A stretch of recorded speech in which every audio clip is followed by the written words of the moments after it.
Oh, God. I'm tired. Oh, I love.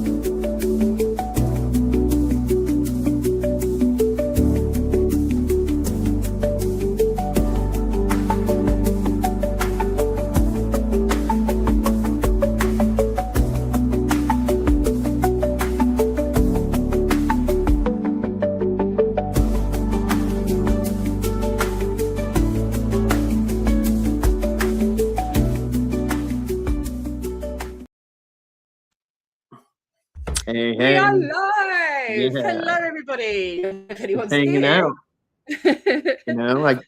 I had a rough day at work, it's a laborious job. So, I'm a little tired, but I'm good. I'm excited for Yeah, this. I just want to chit chat and have some yeah, creative thought, yeah, maybe bounce off some ideas and yeah, it yeah. sounds No sounds like a worries. good time. Yeah. Oh, hang on. There's a comment. I'm not very organised. This was a kind of last minute thing. Hey, Yeah. Rudy. How are you? Rudy's the numbers man. 11:13 p.m. Central. Hey, Violet. How are you? Well, let me check out where I can see the chat. No worries. I haven't been on for a long time. I've only just got my computer sorted out, so Mm-hmm. yeah, and just thought we'd come on and have a little casual chat. People are welcome to join us if you want. Hey, Susan King. Susan I'm King's a sorry. fellow I'm Aussie. figuring stuff She's lovely. Yeah, we're just going to hang out and chat, and I think we need a bit of positivity in the community at Yeah, the moment. yeah. It's been a bit pants, hasn't it? We've got Christmas coming up, and yeah. So no topic in particular. All right, just for Hanging fun. out. Hey, I'm just going to. I'm just new at this. I can't really see the chat, but if you Okay. want to read out anything, that'd be cool. Oh, If you're okay. okay with that. Yeah, sure. Yeah, I'll put them on the screen. That'd be Hey, good. hey, thanks.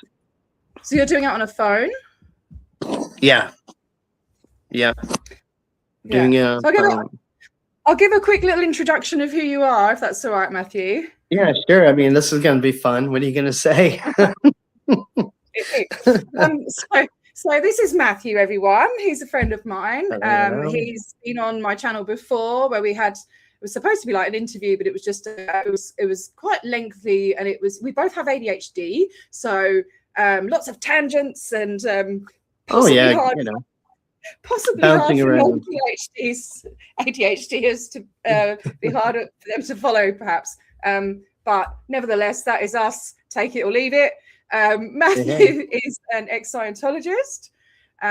You were in for how many years? I think it was. I was in for like 10 plus years. Probably like 11 or so as a Scientologist. But I was mostly a staff member. No, as a Scientologist, I was probably more in for like 14 years. As a staff member, it was like 10 or more. Yeah, wow. Okay. So you were public. Yeah, because you were public and then you went. I was public in between. Like I was a public for a year and I'd go back to staff and, it's a whole story. Yeah. Yeah. And I guess for people that don't know as well, there's different kinds of Scientologists, isn't there? So you'll get the public. Oh yeah, very.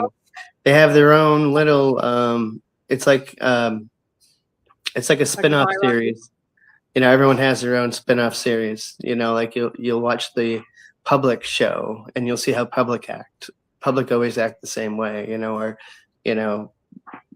they're treated for service, so they're treated with royalty, and most public wouldn't do shit. They would never help. They'd only help with cash. They'd only help with money.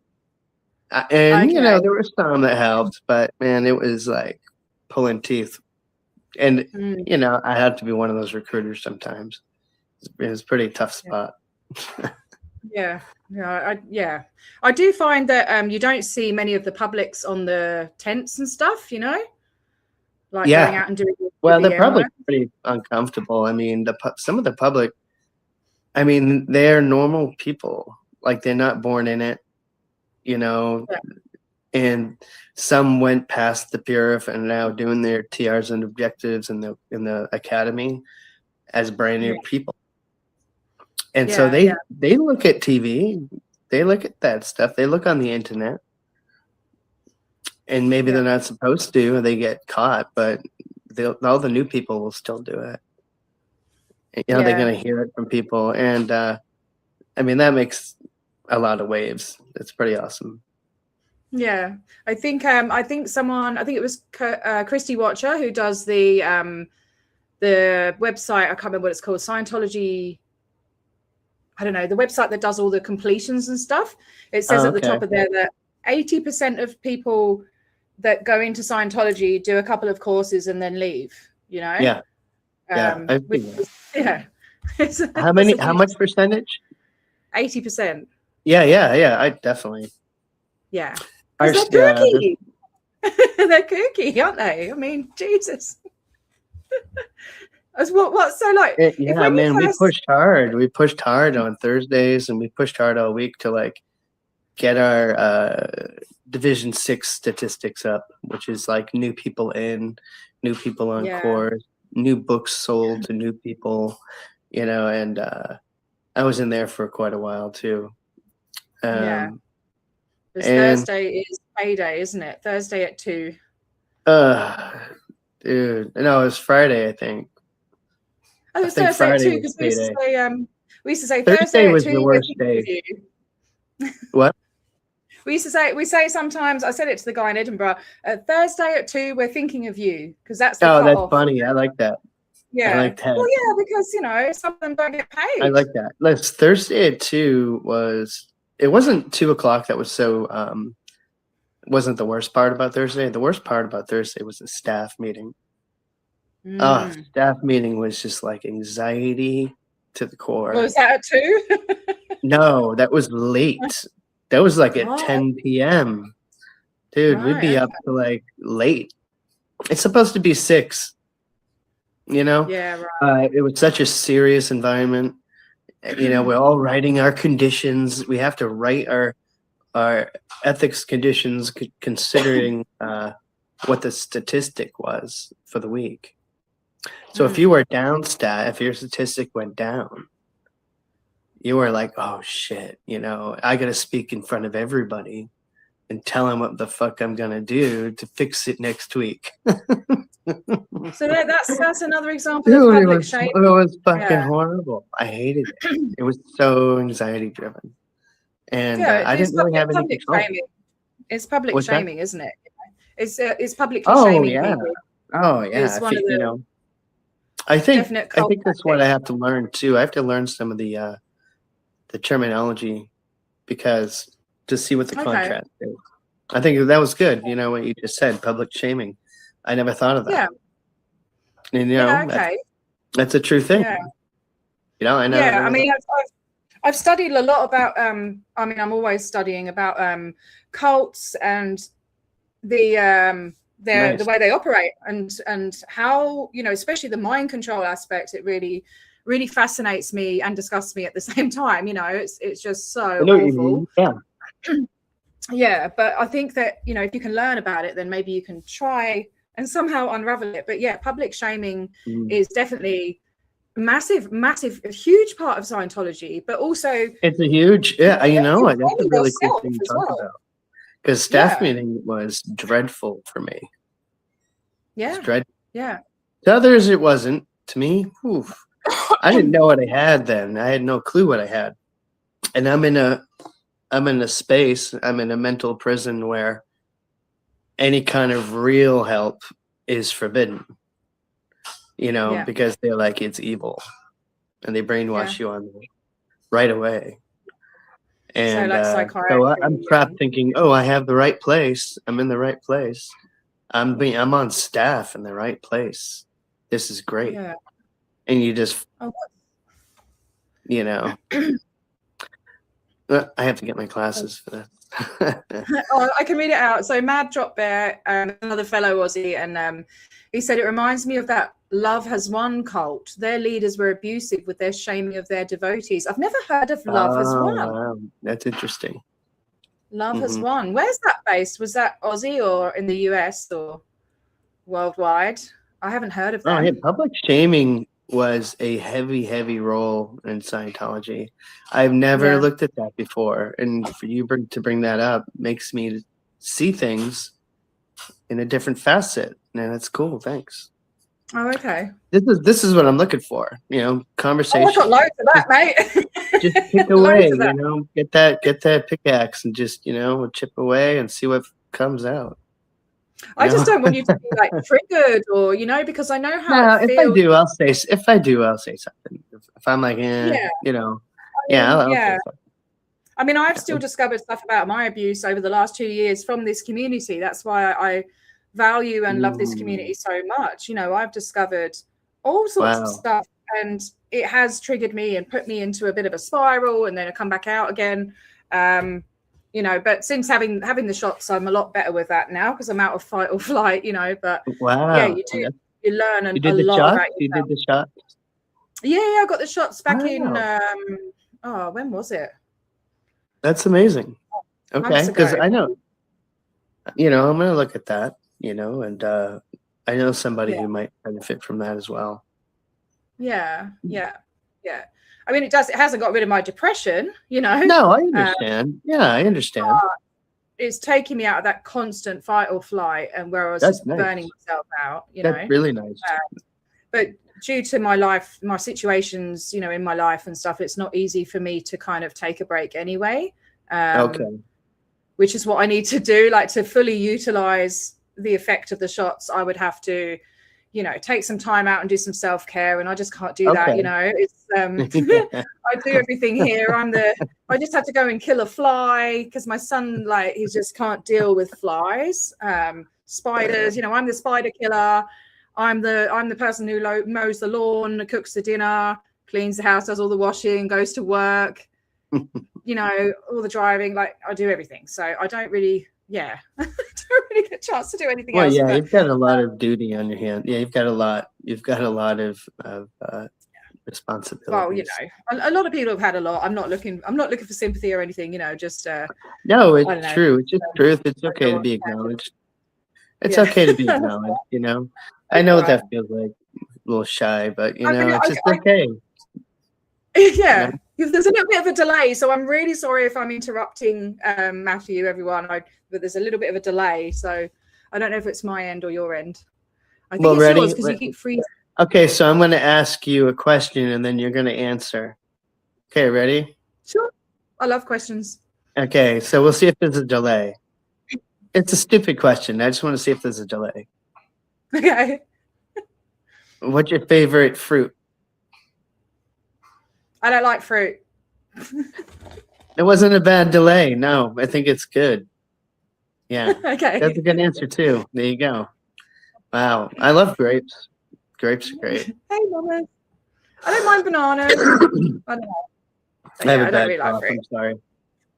Yeah, I've got a bit of a cough as well from all the fly spray. We have these disgusting flies in Australia called blowflies, and they're big flies, and they come out in the summer, and they're just gross, and they drop little maggots. They're just wow. Yeah, they're freaking horrible. They're disgusting. Hey, Peter Anderson, how you doing?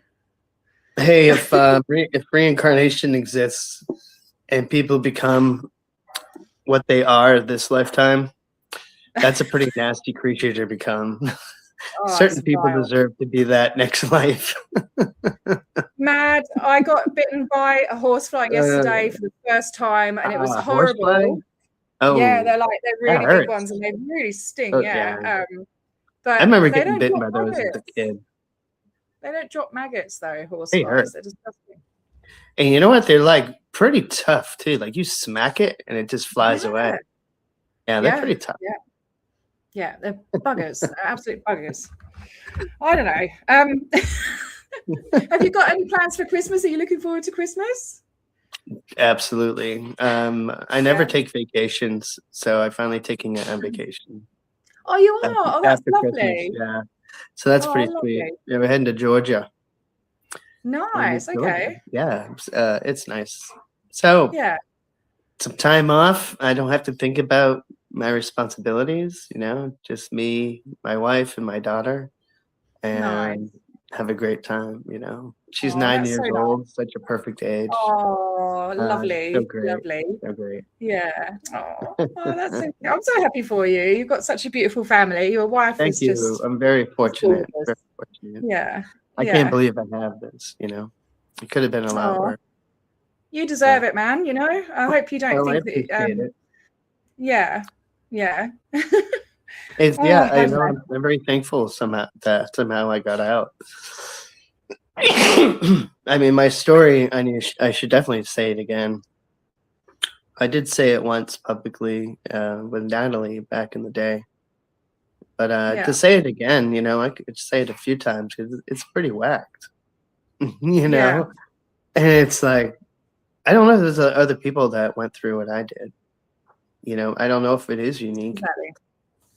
I'm going to cough once in a while. Yeah, me too. I mean, there's so many people and they have all these different stories because there's, like I said, there's lots of different types of Scientologists. There's all sorts of different stories. But at the end of the day, it's the same system, you know? Exactly. Exact same system. Yeah. Yeah, they're still under the umbrella, you know. Yeah. Mama's is traveling to Savannah mid-January to meet up with a dear friend. That sounds great. Nice. Yeah. Nice. Yeah. We're not doing anything. I've got absolutely zero cash and we've got no family here or anything. Yeah. So we're just going to have a little quiet day at home, me and my son. Sure. Yeah. He doesn't want anything for Christmas.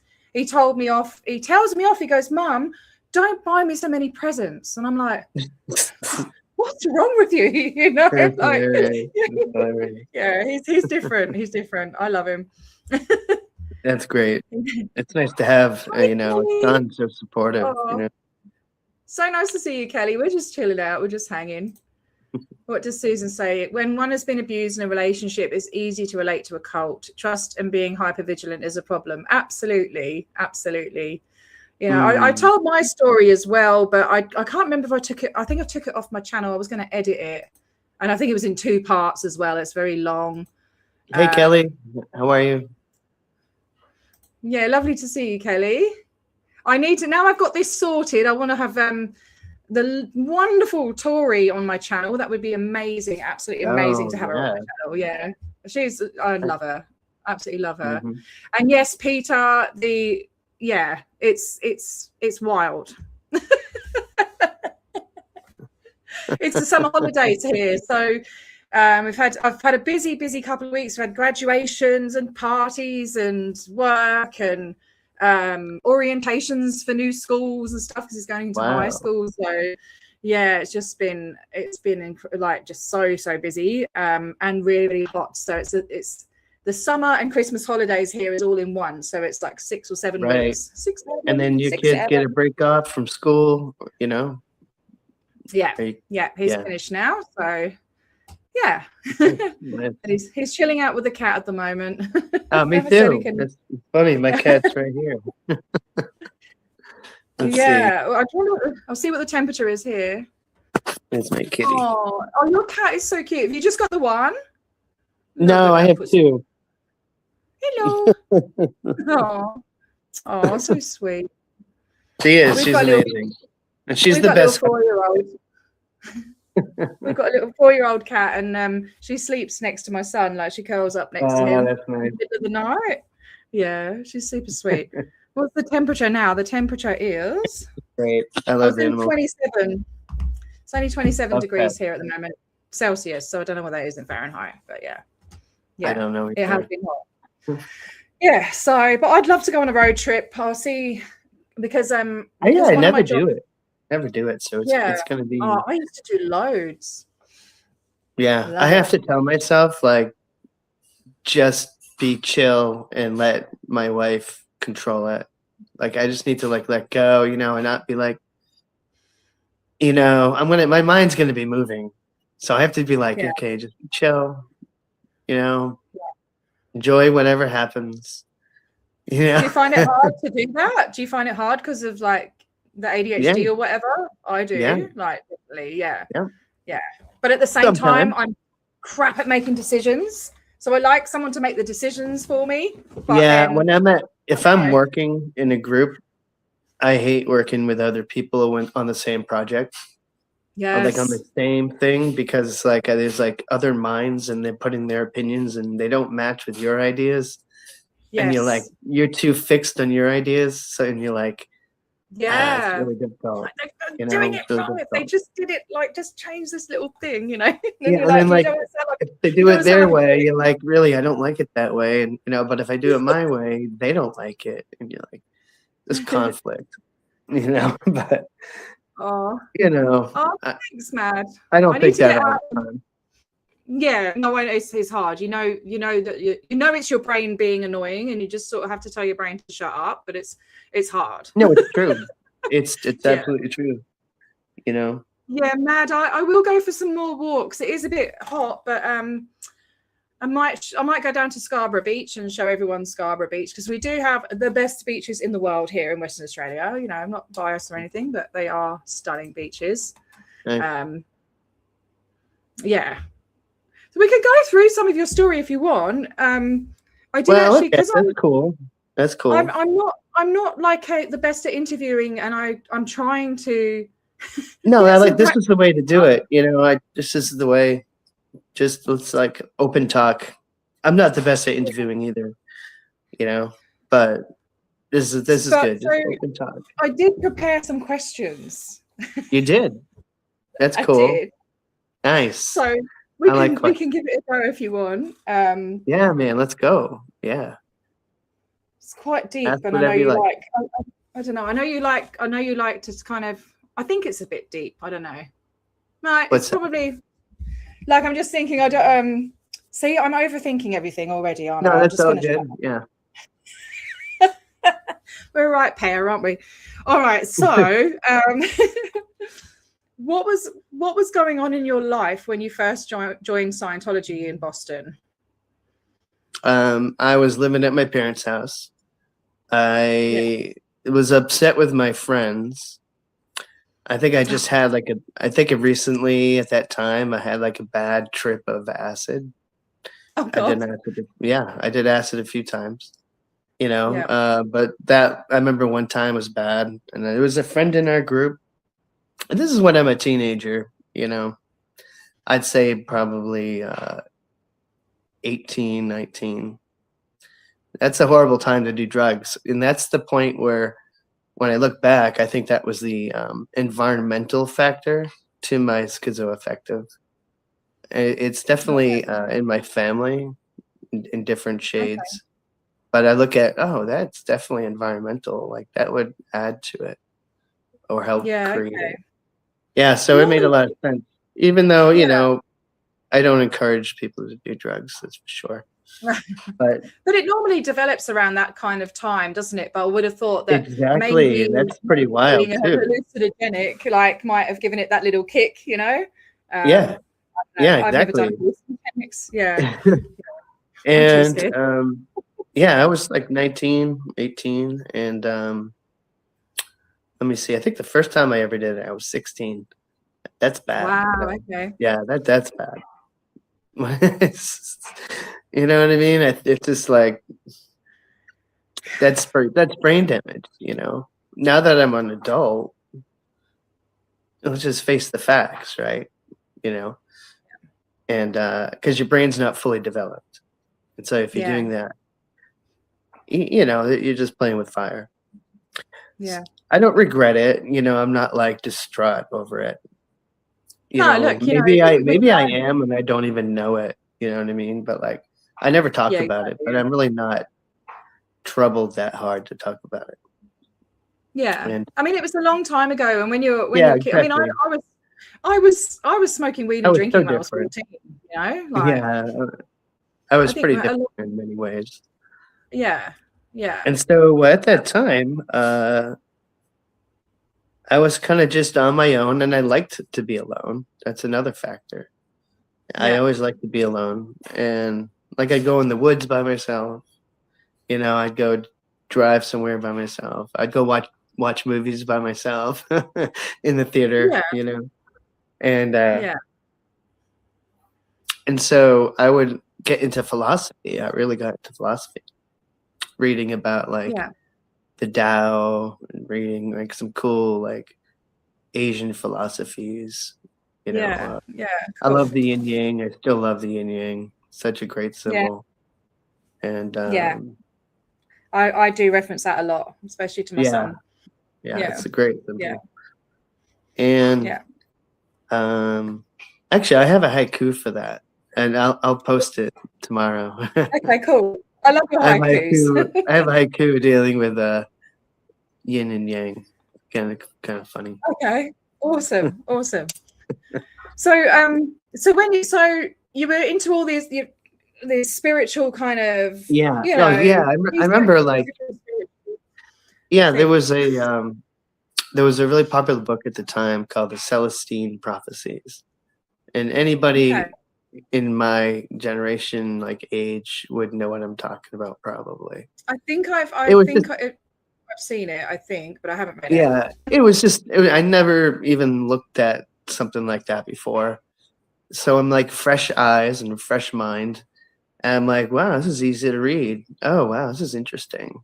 You know, you could kind of, I would say now in hindsight, I was using my imagination and thinking it was real. Okay. Like, oh, I can see how this could be. And, you know. Oh, Mad says, hang on. Yep. Where is it? Mad saying, I was always warned against that book. Yeah, that's cool. Interesting. Yeah, you get why? I know. Was he a Scientologist? No, I don't know him. No. He was just saying that book was. He was told it's dodgy. Sure. You know what? Do you know what I've been told is dodgy now that I didn't have any idea? It was The Secret. I never read it. Yeah, I just never read it. My friend was so into that, and I've been told that that's kind of a bit culty, and you know. Well, you know, I don't, you know, I feel satisfied with my spirituality now, but it took a long fucking time. And maybe I won't be satisfied next month, and you know what I mean? But you'll know it when you know it. You know, when you know you're comfortable about your own spirituality, you know. Yeah. I've never been spiritual. Yeah. Like I've just not, I'm very, very skeptical. I don't believe in anything. It's okay. I think skeptical is awesome. You should be skeptical. I'm skeptical too. Everything. Like I'm at the point I still say it can all be imagination. It could all just be that. But you know what? I've had fucked up experiences. Like I've had experiences not on drugs, but I've had experiences where spirituality is a real thing. Yeah. And they're so personal but so weird that sharing them is kind of like I'm just asking for, you know, people to be like, oh, that's weird. Or I don't believe you, you know, or whatever. Yeah. But, I think that if you're open to it, then you're going to experience these things. Like I'm like, well, I'll believe it when I see it, but I've never had any kind of spiritual. Well, ready? I have one for you. I mean, look, we don't have to have I don't know, we could have a big discussion about it. We don't have to though. Here's one. Nate, you have to be honest about this, okay? It's a simple question. Yeah. It's a very simple question. But you have to use your memory, and you're not trying to be right in the question. It's not a right or wrong answer. Okay. But you have to be honest with what your memory says. Okay. Okay. Just like what do you remember? You know, and just say honestly, oh, I remember this. Okay. So do you remember that? Do you remember that '80s bear family? The family of bears. There were books. They were very famous. Oh no, it might not. If it's not going to click. So in the U.S., no, I'm trying to. There was. There was a bear family. What? The first thing that comes into my head. The first thing that comes into my head is Sylvanian families. No, not Sylvanian. No, it's okay. So in the States, and anyone listening knows what I'm talking about. In the States, there's a very popular bear family, especially in the 80s. My generation, Gen Xers, know this really well. And there's a phenomenon. I'll just say it. It's going to sound crazy, but until you see it, you realize you're not crazy. This is an example of potential spirituality. Okay. Because, so that bear family was called Bernstein bears? Yes. That's what they're saying in the chat. Yeah. Kelly and Matt have said that. Yeah. So I have not heard of that. That's right. That's right. You got it. See, look, ready? Ready for this? Every single reference to that name has changed to Berenstain. And that is so fucked up. It's like the Twilight Zone. I swear to God. It's like every single reference of the Berensteins or Stains is now Stains. It's such a fucked up thing. Like I got a book on eBay just to say I want to hold one in my hands. There's videos of people who are like, dude, what is up with the Berensteins? It's now Stains. Like, if I was a kid, I'd say the Bears with Stains. With the same spelling? Or? It's really fucking nuts. Especially for a person like me with my condition or anyone with a hyper focus, like, you can see, wow, there's got to be an answer to this. And one for one, I say this really honestly, one for one, everybody says Berenstein, Berenstein. No one ever says Berenstain, ever.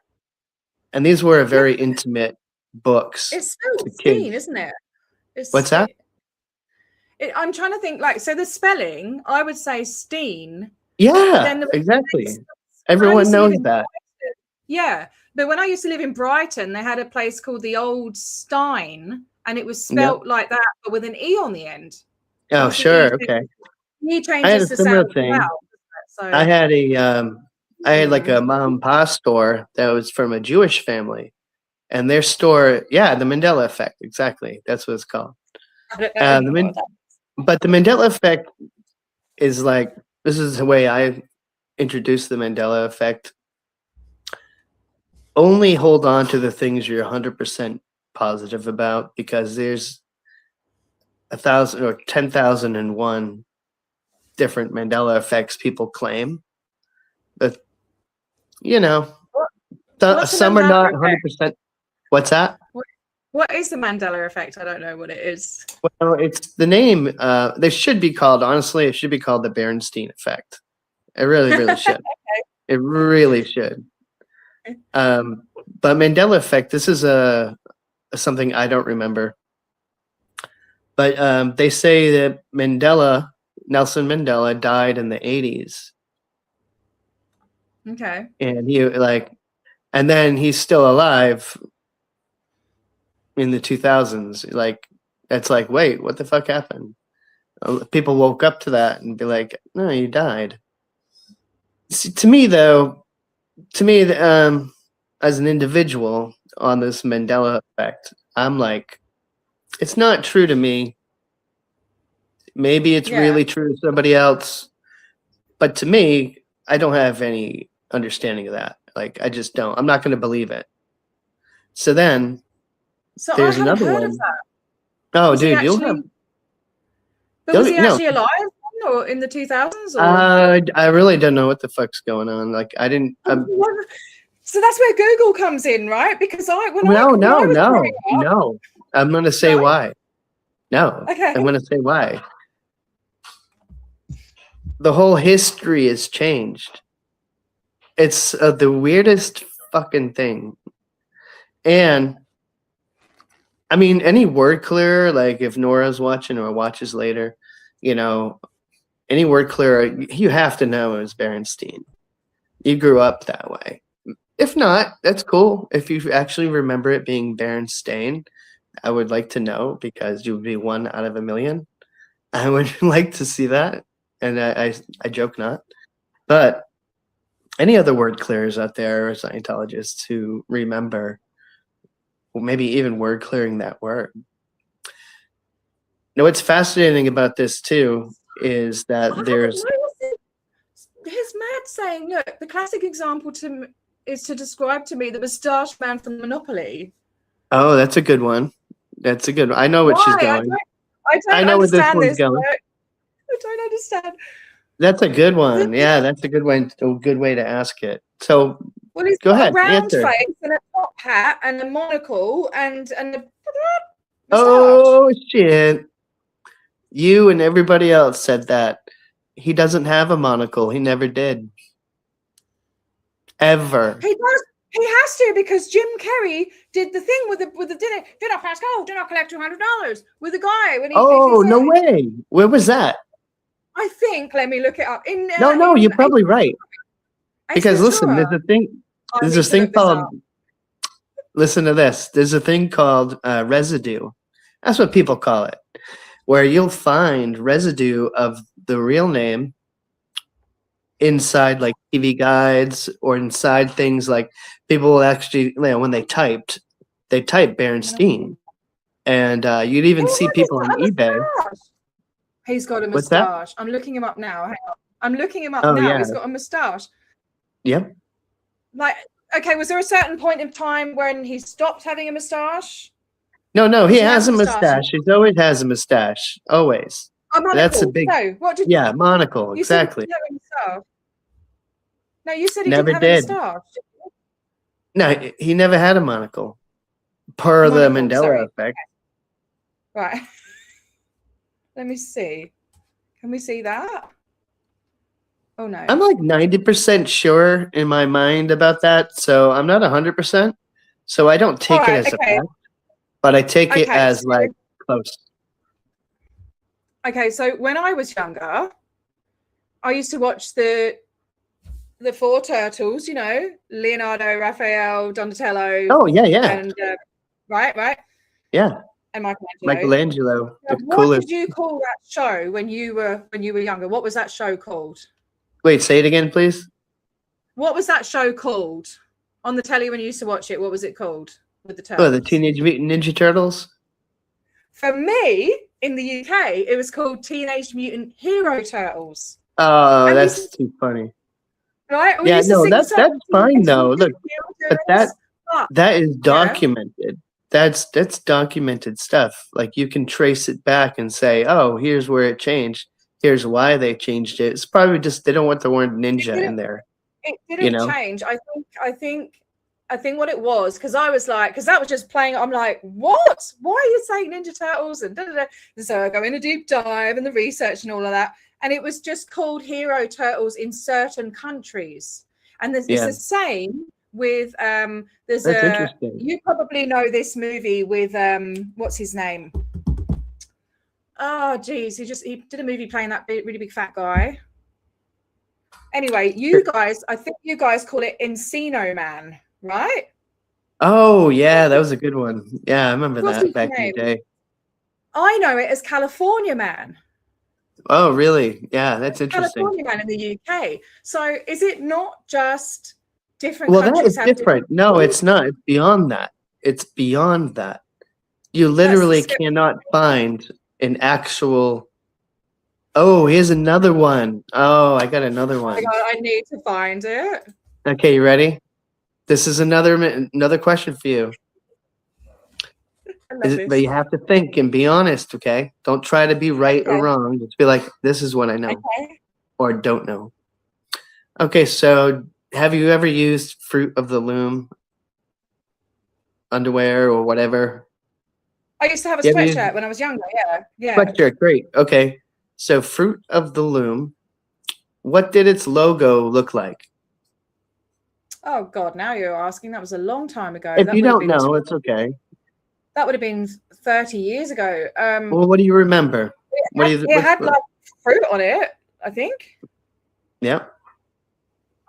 It said, I don't remember the text. Was the fruit alone? Was the fruit inside something? Was the fruit like on a table? Was the fruit like, do you remember what the fruit was like? That's okay if you don't. It was like apples and I don't know, like just a bunch of different fruit. Yeah, I don't want to confuse you. Here's what it is.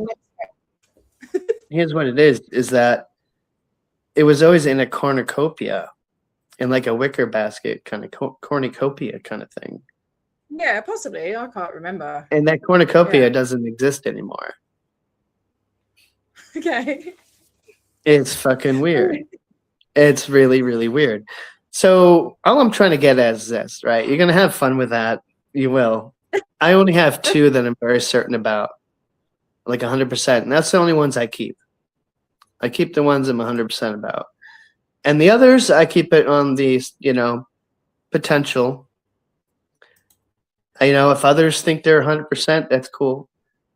But I'm not going to fuck with my head that hard. But the ones I'm 100% sure about, it fucks with my head. It fucks with everybody's head. They just push it away because it's like it doesn't make sense. So I referenced it though. The point is I referenced it because of a potential of spirituality. Like, what is the cause of that? As a person who thinks in details and shit, and others have to, what is the cause of that? When a mass amount of people see the same change. I mean, everybody that I've ever asked, hundreds, are all always say the same thing. It's weird, and you'll see it in other countries and other places. The Berensteins were big in the U.S. I don't know how big they were in other places. Yeah, I've never heard it's a trippy thing. So I go, it could be AI. It could be some fucking technology they got that makes us see something different. I don't know. But that's why I got a physical book and I freaking look at it and it's like, oh my God,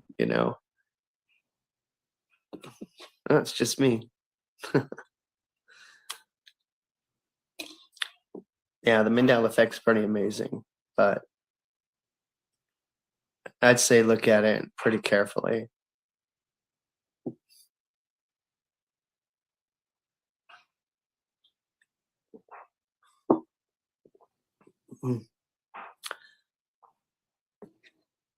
Hope she comes back soon.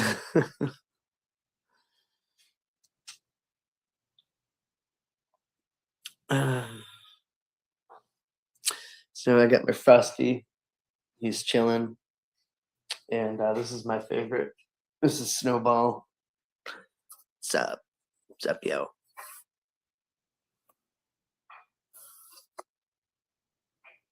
Yeah.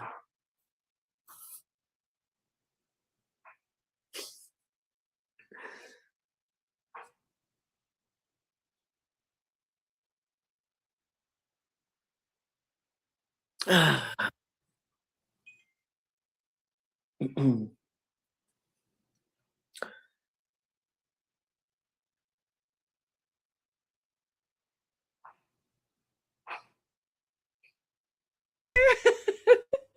don't know what happened. I'm sorry. It's all good. No, it's all good. I just showed off my plushies back there. My wife's. I love this guy. This is Snowball. He's so cute. Oh, yeah, I saw them. They're cute. Yo. We could all see. I look right. So the skeptic in me. I'm sorry, but the skeptic in me is like, well, I just think it's a brand change. They've just changed the brand. No, that's the logical answer, and it is a very logical answer.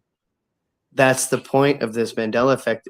There is no logical answer, except, in my opinion, in my brain, I say it's either spiritual from God that says, yeah, I can fuck with things. I'm the master of this matrix, motherfuckers, right? But why would you put the Monopoly Man? Because there's reasons.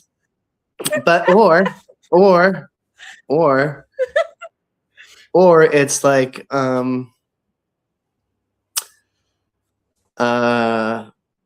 AI somehow, some technology that's really fucking with us. How can you see something physical though in your hands and it reads different from your memory. Yeah. Like that's fucking nuts.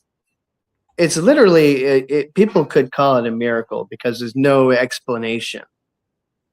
Some people will say what you said. Some people will say what you said, and that's not a bad answer.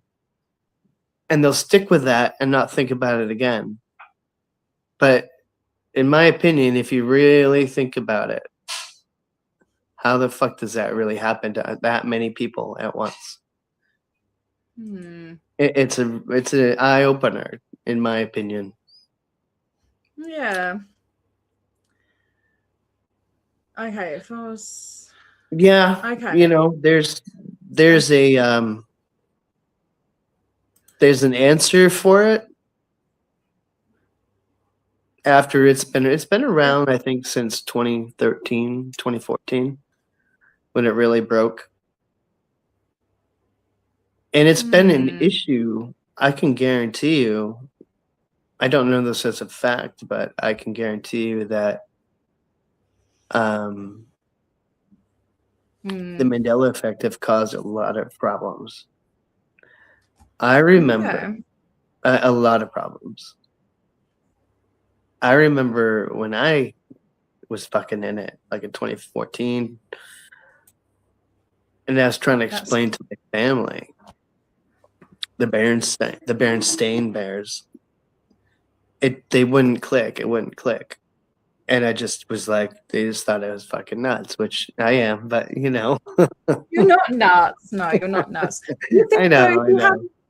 Do you think if people who have schizoid effective, isn't it? Do you think schizoaffective.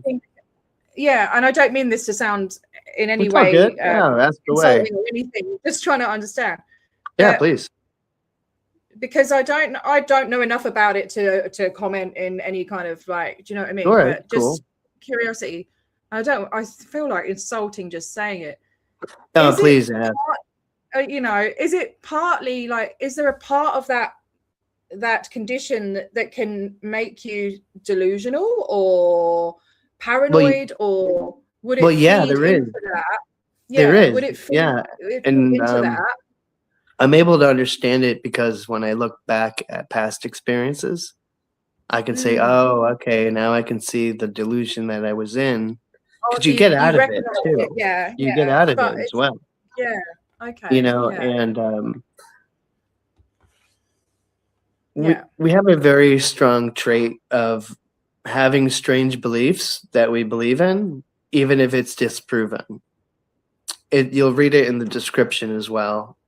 You'll see it in cases, people with what we have. And it's like, for example, I said once my video, I didn't want to, all my cringe videos I don't take down because I just want people to see it.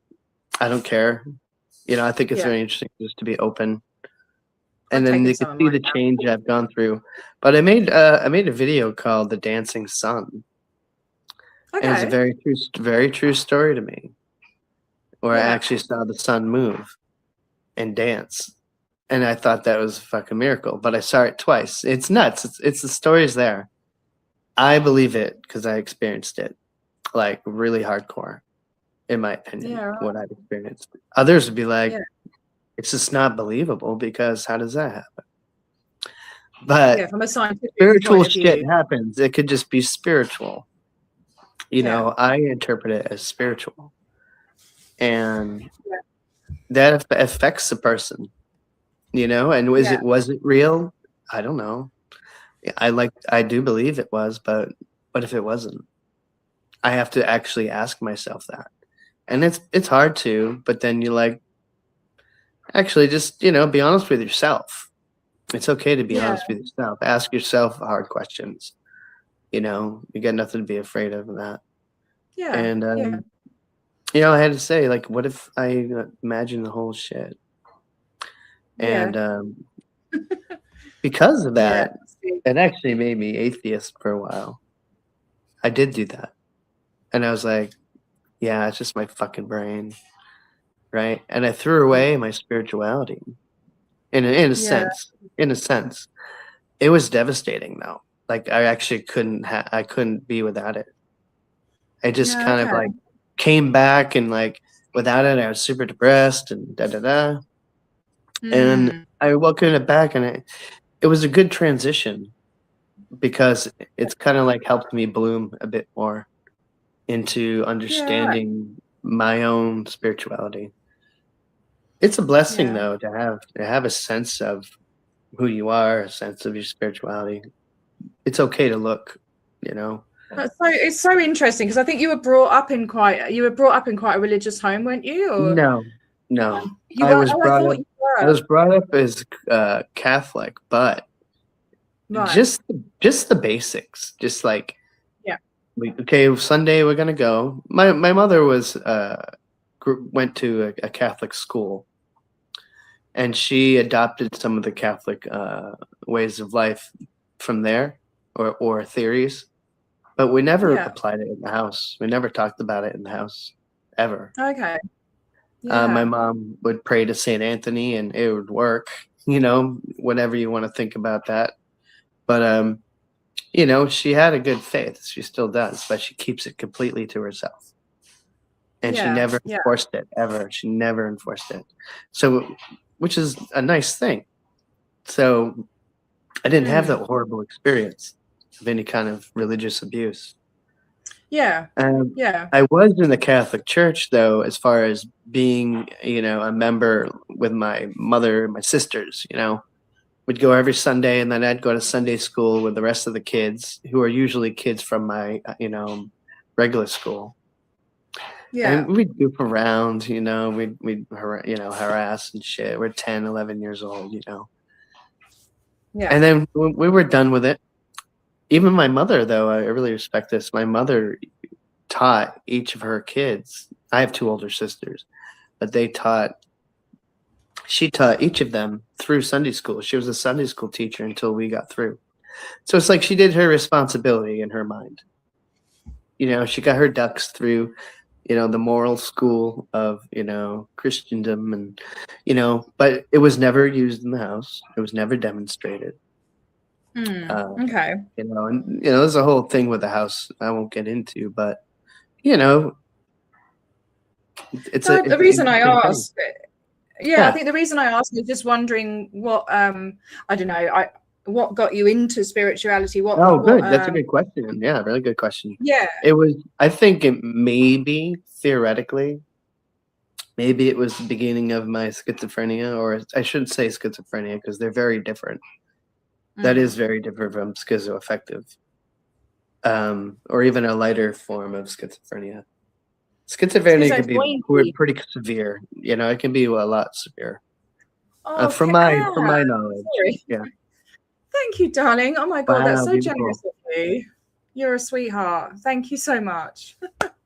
That's lovely. What a lovely. Oh, that's. I think that's the biggest super chat I've ever had. Thank you. That's so cool. Yeah, hey, wow. Thank you so much, Anne. That's wonderful. Thank you, darling. Love you lots.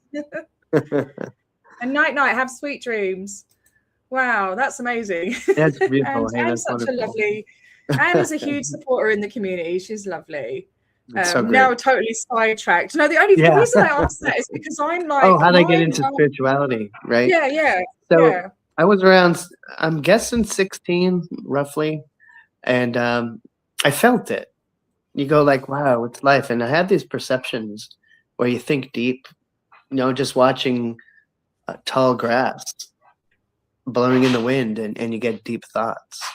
You know, I love the wind in the trees, you know, but I would always just space out and just enjoy thinking. I was like that with the rain. I love the rain. Forget about it. Yeah, the rain's amazing. The rain with the wind. Oh, poof. No, don't like the rain with the wind. No. Oh, I love it. I love it. It's too much. I just like, you know, feeling it on your fingertips, and even just like I would zone out and watch the drops going into the puddles and the rings and stuff. I don't know if that's part of the autism or I don't know, but yeah. Well, a lot of people enjoy that. It's usually, I think it's the way I look at it. The indicator is the extent of interest. Like a manic is manic. You know, like a real manic isn't just being highly interested in something. It's like fixated on it to a pretty hardcore extent. That's above normal. It causes problems. It can cause problems. I've been there. Yeah. Yeah. And it's Absolutely. a psychological issue as it deals with the brain. Yeah. Like, that's an amazing thing. Yeah. But we're aware of it, so we can, to a degree. I mean, I've always wanted to know how much we don't know. Like, how much of a person, like when they're in a condition, do they know they're in it? Do they know they're acting up? You know what I mean? That's where psychiatry helps. It's helped me, you know? Yeah, that's cool. Yeah, I've never used a psychologist yet. Yeah. You haven't? That seems really interesting. Like, I don't know if I'm aware of all of my traits. Like, I might be doing shit that may be odd to other people. I don't know. I just don't see it, you know? Well, you know, it's nice. I think variety is the spice of life, isn't it? Yeah, and I think that if we're all the same, it'd be a very, very boring place, wouldn't it? And I love people's quirks, and you know, just it's true. It's true. I think you're awesome. Keep being you. You know, I think I don't know, but psychology and psychiatry and speaking to people who have studied it and everything, obviously got degrees and stuff, I have realized a lot about myself. Yeah, I have to. You're right. Sometimes you get it wrong, you know. Sometimes I might get it wrong. Yeah. Isn't it nice though to actually get some answers? It's very validating, and then it's very validating as well. With like, I haven't had a diagnosis for autism, but definitely. I think you should. By the way, I think I can't afford it. I can't afford it. Oh my god. Yeah, my son has, but yeah, you know, my mom, my dad, and I only say that because it's nice to have a record of it, and it is validating. Yeah, it is validating. But when you know, it's true. You know, when you made an honest study and you know it, you know. Yeah, I've had a psychiatrist tell me twice, and I've had a psychologist tell me 4 times now, and that's I'm like, pretty validating. Hey, that's pretty validating. I have to, you know, she says you know. I think you'd really benefit from getting a diagnosis, because I do need quite a bit of support, you know, and I don't get it. Here's the point though, like, I know in a different country here, but do you get any kind of assistance that could get you? So we have Medicare. Yeah. So even at the moment, I can't afford to go and see the psych. Really just, it's been a hard year. No problem. You don't have to get into that. I think it's only, well, it was actually last year.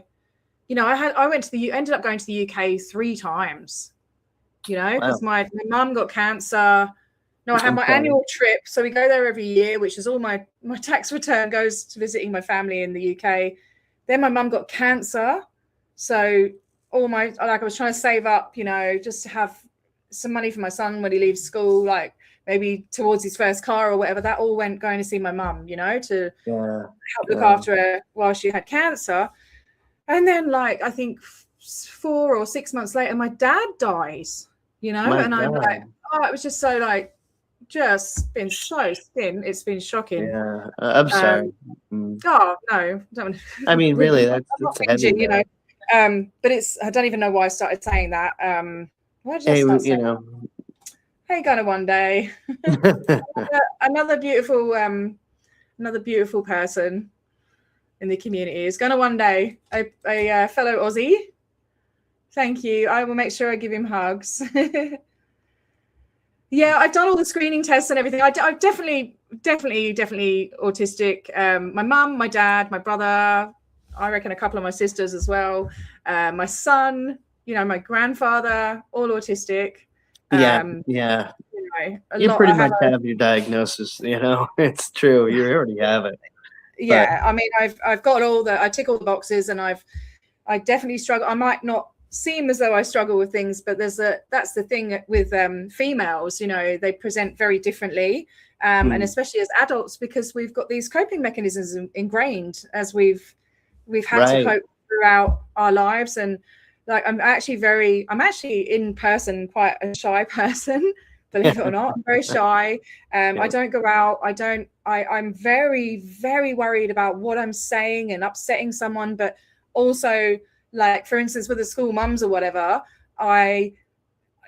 everything they're saying is like so boring to me and so foreign. And so like, I just can't join their conversations. And if I do, I'll say something really weird and geeky, and they're like,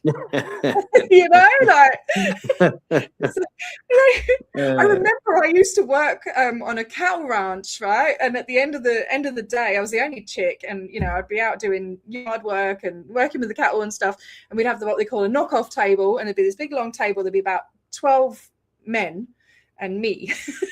And we'd all be drinking and stuff, all these cowboys and that, and they'd like, Australia is mad for flies in the summer, right? And you're just constantly going like this and swishing the flies away and everything. And then somebody goes, God, these bloody flies, I wonder, why do they come after you like that? And I'm like, well, actually, it's because they're trying to collect protein, And they looked at me like, all right, mate. I've been there. I know what you're talking about. Because you actually have a fact. You have a detailed fact. Actually, hey, it's spit taking it things out. literally as well. Like, they asked a question and I'm answering the question, and but I'm the same with like humor. But you're supposed to do this, like, and not say anything. You're supposed to be normal. I don't know, or whatever that is. You know what I mean? The social veneer. I'm mad. It's the Aussie salute. That's what we call it. The Aussie I'm joking salute. about that, by the way. Yes. But there's loads of like comedians that people find funny, and I'm like, I just don't find it funny. Comedy is the hardest one for me. There are comedies I like, but if you're like, hey, let's watch a comedy, I'm like, shit ain't gonna make me laugh. Because I look behind the scenes. I like look at the actors, and I look at the makeup, and I look at the the dresses and the outfits. And like if I can see they're not acting, like if it's all pretend, I'm like, I don't get engaged. I pull apart movies like factually. I'm like, well, that wouldn't happen because this is the laws of physics and stuff. Like, I talk all the way through movies. I'm terrible. That's the ADHD as well, though. Like, it's just I don't know. It's There's a lot more things like sensory stuff and loads and loads of things. Emotional dysregulation, meltdowns, the lot. The flies. I like this. Sorry, the flies are responsible for our broad accent because we try to talk without opening our mouths so the flies don't get in. My son's father was feral. He was an absolute bogan, feral, bushy Australian. And he would do like gross things. Like, his party trick was eating a cockroach, right? And he'd do it. He'd go like that. Everyone would be drunk or whatever. He'd go like that, and he'd make sure the legs were like hanging out of his mouth. Like, it's just gross. And he'd. Are you serious? Yeah, wow. And he'd like, if he had a fly up his nose, he'd just go snort it up. And he was disgusting. Oh, bless him. I don't know what I ever saw in him. No, he was a character. That's what I saw in him. Absolutely. I absolutely loved him to bits, but such is life. But real rough as guts, as they say. So, I had some ideas to say about mental health. We've gone on a side quest, haven't we? We've gone on a massive side quest. Yeah. Who's keeping track, right? All right. So just regarding mental health, excuse me, I think it's really important for people to at least get testing if you can afford it and all that. Like, my work insurance at the time paid for it. And I was like, okay, it all depends what plans you have and all that shit. But if you can get real testing, like I'm talking, my testing at the time was like 4 hours long.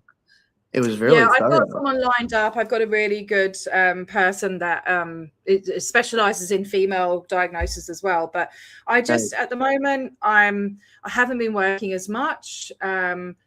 I've had like stuff going on at home and that, so I haven't No because I haven't problem. been working. Yeah, I haven't been working as much. It's okay. Haven't got been able to save. But I'm hoping like when little fella gets into high school, he's going to like a specialized school. So I'm hoping he will enjoy it because he hasn't been going to school, you know. So once he's settled in there, then I can start working full time again and get some money behind me and get these diagnoses because he needs another diagnosis as well. Lots of stuff going on. Yeah. But yeah, it's there's lots of stuff going on. Well, to those out there, you can go do it too, just like she plans to, just like I did. And it's not a forceful thing. Like they give you an official like psychological diagnosis, you know, what they're trained to do. Obviously I went with my son and it's an all-day thing. It's not something that's easy to diagnose. It's not like they just hand them out like no everyone says, you know. No, the testing is very important. No idea. Yeah. Testing is very important, but you have to get real testing from a real psychological establishment, you know, and you'll be happy that you did because it starts to give you answers.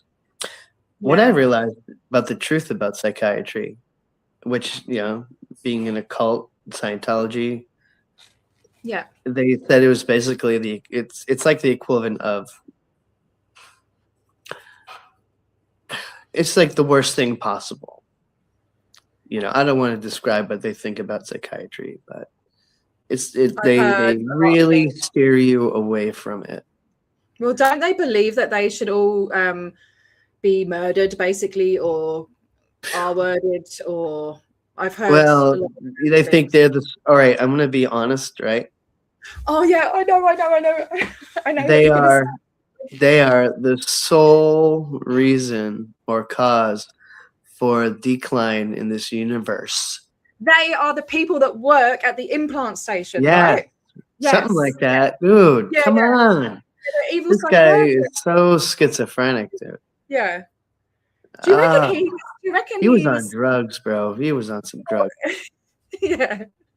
Like really, I think he was on some like speed or something or something. His son said he was a drug addict till the end. I mean, he was doing pinks and greys. He was doing a lot of LSD because if you think so, around the time where MK Ultra started, I think that was the same time that around that time period where Scientology kind of started or died. The 50s, I think. Yeah, so there was a lot of LSD going around, I imagine.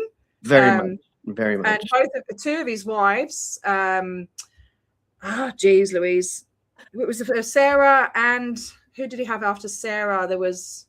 Was it a Polly, something like that? Polly, and Sarah both said that he abused them and experimented on them with drugs and sleep deprivation. Wow. Yeah, and he was very violent. Yeah.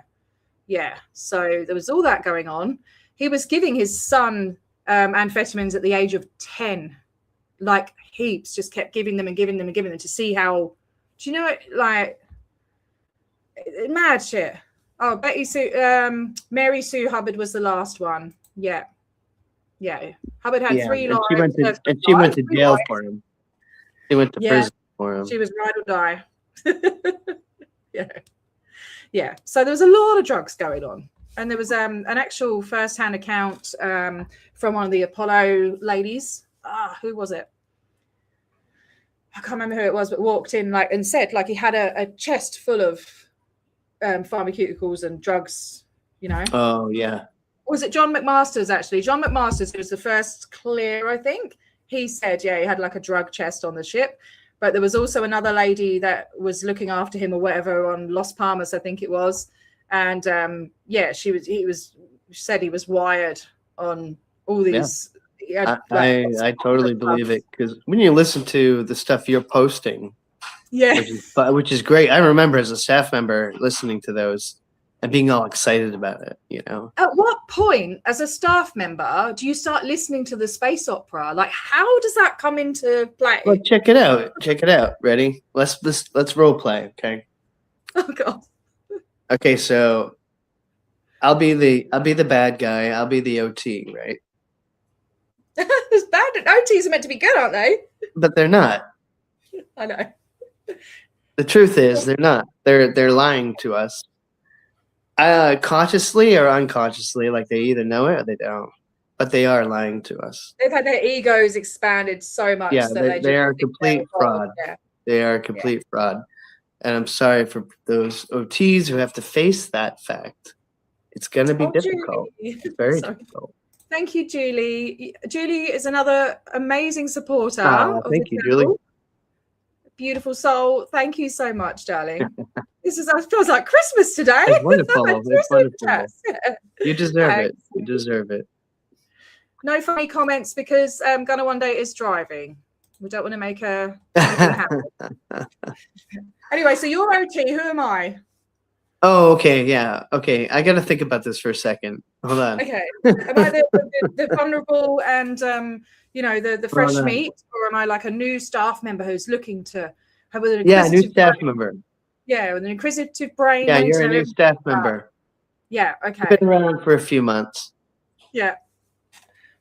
And you see me, and I'm like an auditor who's always auditing, and I'm privileged because I'm the upper crust of the most intelligent people on planet. Because LRH said so. So that means it's true, right? Yeah. So I'm one of the smartest people in the world. I'm fucking You're a god. You're a trillion-year-old god. Yeah, dude. I'm like an archangel, I'm fucking kicking ass. Anyway. So you and I, for whatever setting we're hanging out. It's probably, let's say it's like a after staff meeting or something. And we're in like with other people, So you look at me as like, and I'm an OT3 class 5 auditor. Oh my God. I'm starstruck. That's right. Right? Like that's the common thing of a new staff member. Would be like starstruck. And I was when I was a new staff. And you go, whoa, they're OT3. What is OT3? Oh, I'll never find out. And you look on the bridge and you're like, oh my God, whole track. What's that? And dude, if you ask this guy to talk about whole track, he might like talk to you about history of man or pull out some fucking lecture, roll of earth. Oh. And dude, he gets sucked into it. I loved it. I was like, holy shit. And I'm like 20s, I'm pretty naive. And I think I'm in the beginning of my stages of my, mental condition, potentially. Yeah. And it's like, I really fell for it. You were loving it. Yeah. And I was like, man, this is amazing. And then you go, is this really true? After you listen to Roll of Earth, right? And Roll of Earth, for people who don't know, is probably, I don't know, out of all the ones I've researched anyway, maybe is Xenu in it as well? I can't remember. It's one of the most out there lectures, right? It's definitely drug induced. I mean, in my opinion, for sure. Anyway, where was I? Oh yeah. So I say, hey, check this one out. Tell me what you think later. And, you listen to it. And then the next day on staff, right? You're like, oh, hey, I heard it. I'm kind of filling in what you would say. Sorry. But, this is how it's set up. You would say, okay, like, hey, I listened to it. And I would give you confidence that it's real. Because I say, well, I'm an OT3, I know these things are real. And so you're starstruck. Yeah. And you're like, whoa, they are real. These are real people. It's a real thing. Do you think you get sucked right into it? But I think maybe, do you think that, like, obviously if you're a new start, like I'm completely new. Oh yeah, it all depends on your personality, because you might even be like, yeah, don't show her that, and you might even be interested in it, and they don't introduce it. Yeah, they don't introduce it to you, It's not Yeah. like they show you that right away. It's But do kind you of like think, you. I think that, sorry to cut you off. No problem. Yeah. There are a lot of kind of situations where people have been put into that brainwashed in a matter of like a couple of days, even. Oh yeah. You know, so if you Yeah. think, if you're a new staff member and you've been there a couple of weeks, so you even like, in Lara FM said it very well, that as soon as you walk into that building, it's designed, it's like a Disneyland effect. Yeah, it's so true. Like, Yeah. you know, and it's all really interesting. I think I'm like, fuck, what the, you know, because I know the stuff behind it, but it starts from that very moment. And even Dianetics, and I'm supposed to be doing a series. I've got lots of different series of things going on. Yeah, you do. Where you look into the different mind control techniques and the brainwashing techniques that are actually in Dianetics. You know, a lot of it is power of suggestion. And then they're showing you all this stuff that they've done, all this for mankind and all of that. And it's like, you kind of like almost surrender your trust to them anyway, don't you? Yeah. You know, because like, these are awesome people. And then you see some VIP like walking, yes, I am the top Dianetics auditor and I saved this village. You've got this preconceived idea, probably, that they are maybe even imagining that they have a different way of walking and stuff. And this no, they're homo novus. They're above human. They're above human because we're evolving. Man, see, it really gets into the psyche, and it gets into role playing 100% because you're inventing. Crazy. You're being delusional. He's creating delusional people. It's horrible. It's so creepy and so. It gets really dark. It gets just we know how dark it gets. Because the further they go down the bridge, the worse their life gets. Yeah. Their money is sucked dry. But you know they're what? Living a lie. They're living a lie. Yeah. There's a lot that have money now because they're focusing on like I don't know if they probably always did, but the business. And I've seen a lot of OTs that are actually crediting Scientology to their businesses thriving and becoming a millionaire and stuff like that. And it might even be true, because here's an example. I just joined, and you're an executive to some carpenter enterprise, and I'm a Scientologist and I'm a carpenter. I just joined, and they tell me, hey, you know, I met you at the Oregon event, and they said, and you go, hey, yeah, if you you move up the bridge, you know, I can get you a job or something like that. Maybe not so direct, but it's a network. It's a network. Hey, I dedicate my life, like 2 years later, right? Oh, I dedicate my life to Scientology because, you know, it helped me be successful. No, you did because I got hooked up in a network. Yeah. You just elevated me so that I do make money, and I give a percentage to Scientology. I give a percentage to you, whatever, as an FSM, whatever. And it's just, that's really what it is. In my honest opinion. I'd be interested to see what their actual their business courses or whatever are like. Well, because some of it's just common sense. Yeah, that's what I realized this after. Like, here's a trick too. Like, when you get in early, I learn all these administrative skills and all of these administrative terminology and actions in Scientology. And then you get out and you think you know something different, but you don't. You know, like it's all common sense. Yeah. It's very it's my experience. It's my experience. People have other experiences. Yeah. I don't want to speak generally. I just want to speak from my perspective. Yeah. I find a lot of it is like infantilizing, kind of like stating the obvious and common sense and you know. Yeah. And when I tell you one that's hilarious, do you want me to tell you one that's hilarious? Yes, please. And fuck you, Scientologists. I'm swirling. I'm not saying it verbatim. Yeah, I'm gonna say it the way I remember it. So all right. Not bad.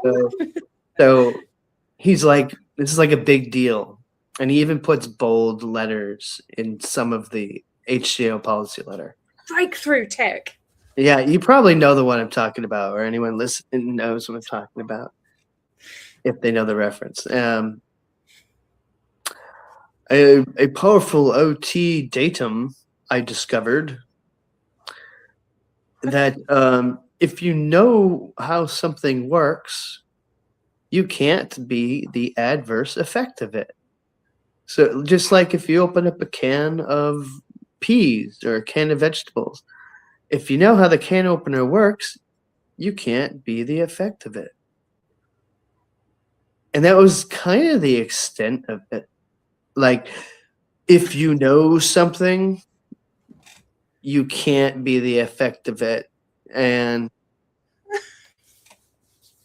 I like, okay, like when you really get out of Scientology, like they take that really hard. Like, yeah, oh, it's a lot of long-winded, dude, it's so fucking oversimplifying stuff. yeah.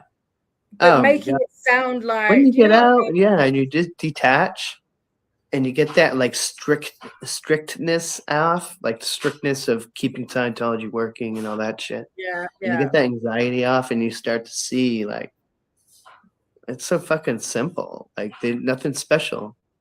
Yeah, and you see a lot of the sci-fi. There's a lot of the imagination. Yeah. It's so I don't know, it's obviously manipulative, but it's like it's very sad to watch, and it's very like it is sad.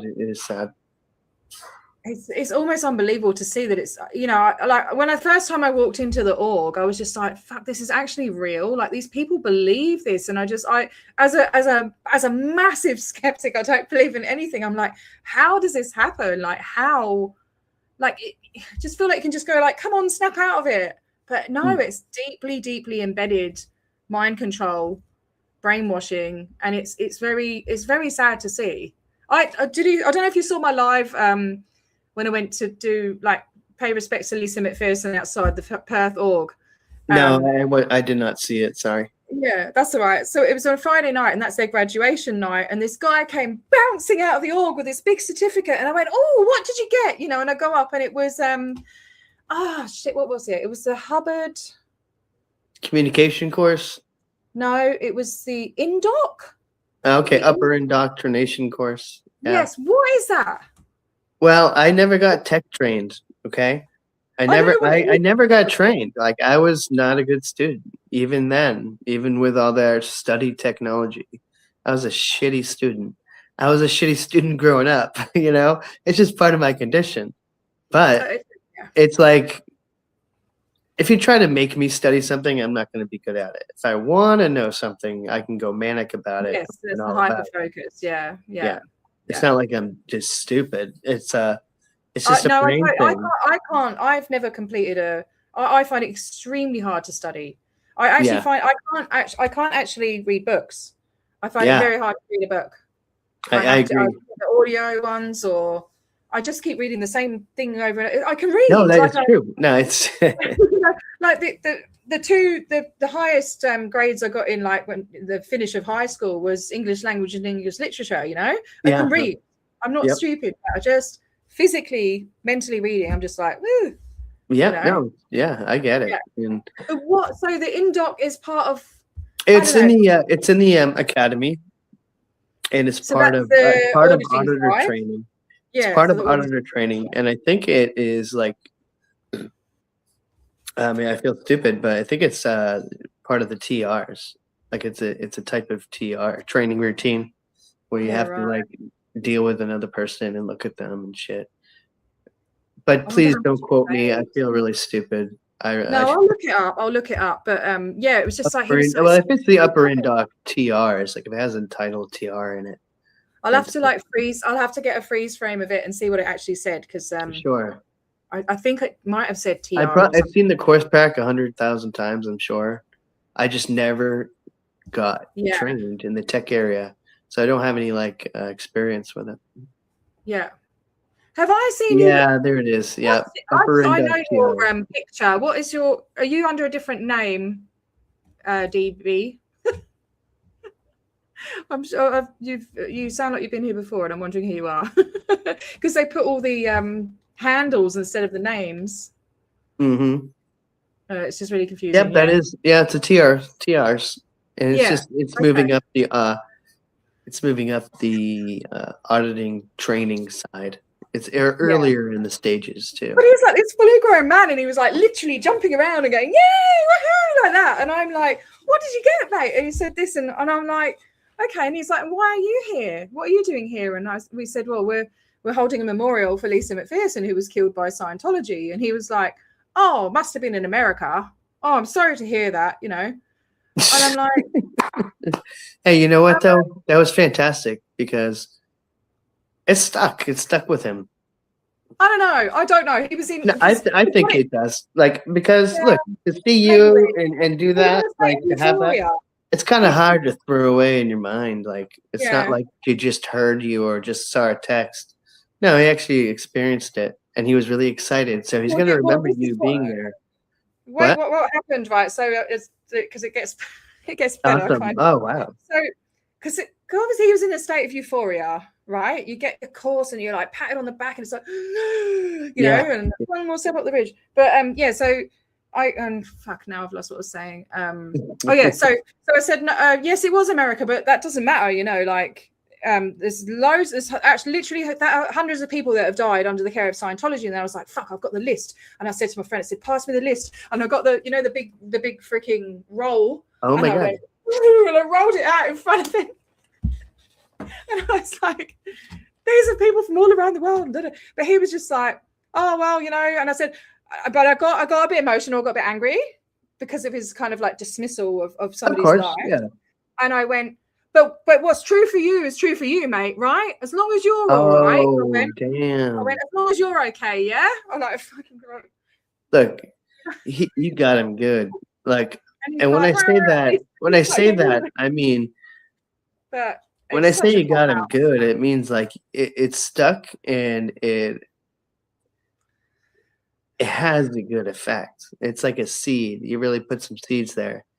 You know, no, I lost it though, mate. And you know, the thing is that. What do you mean you lost it? What do you mean? Well, I lost I'm normally kind and polite, and I don't know. It was an emotional night already. You know. No, they might have to hear that. No, I'm serious. Look, it was. Let me ask you this. We had all the candles out and everything, and then there's this bloody. Was it real? Like, did you feel that passion, or did you feel that intensity?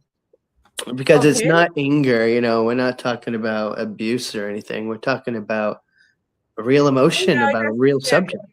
Passion, I guess. I don't know. Yeah. Yeah. I think it is too. The first time I ever saw kids at the org at Melbourne, I burst into tears. You know, it's just, that's okay. That's okay. I commend it. I think many of us do.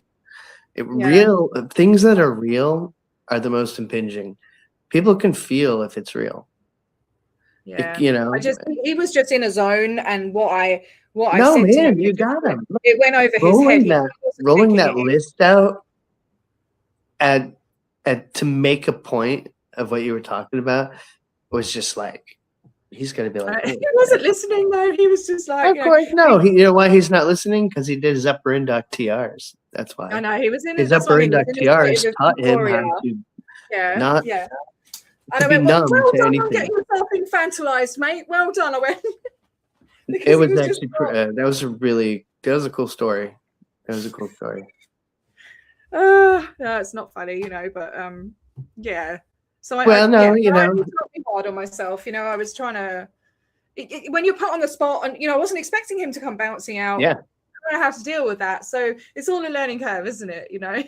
You don't know. You can plan what you're going to say to people, but when you're in the moment, and you don't know how they're going to react either. So experience is always a good thing. When you get more experience, you get more wisdom, right? Yeah. So you know, we take it as we learn as we go. Yeah, I'm hopefully going to be doing more now that it's the summer holidays and I'm not working as much. You know, hopefully I'd like to go out there every Friday, every graduation. So. Oh wow! Hey, that's take some guts. You know, that's cool. Who do you go with? Normally I don't have anyone, but I did have someone that night. You should go with somebody. Yeah. Yeah, I've gone on my own. That's why I don't do it so much. There's no.